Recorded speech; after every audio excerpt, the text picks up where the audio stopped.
Tell me his race. Meet Carrie Harris. She's not your ordinary artist. She began her career as an art teacher after graduating from Pasadena Art Center, but she wanted to do something more with her talent.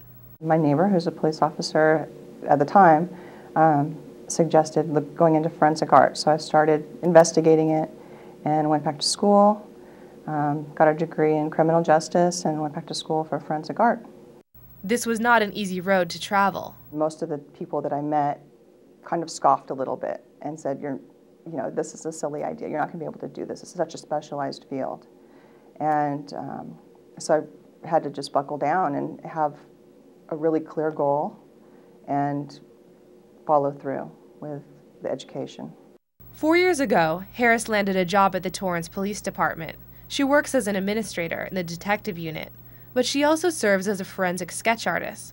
Harris quickly learned that the job requires more than just artistic ability. Well, the main skill in this type of art is interviewing people, is being able to, because you're extracting information from their memories. In fact, sometimes the interview becomes more useful than the sketch.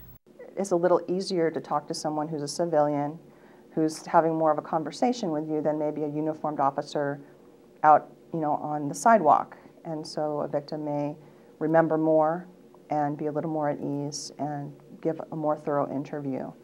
Harris relies on these memories. She makes a descriptive list of the human characteristics before she even begins drawing. I want you to close your eyes and get a mental image.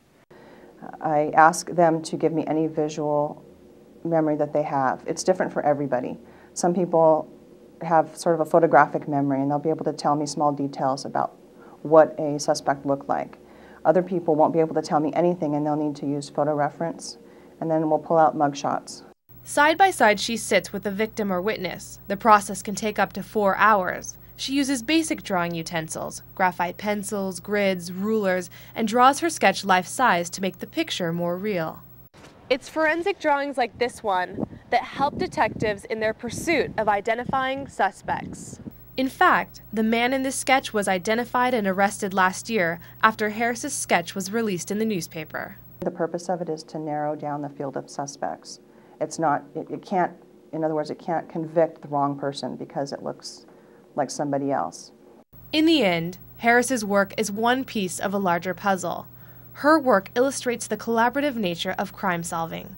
For This Week in Torrance, I'm Kelly Moore.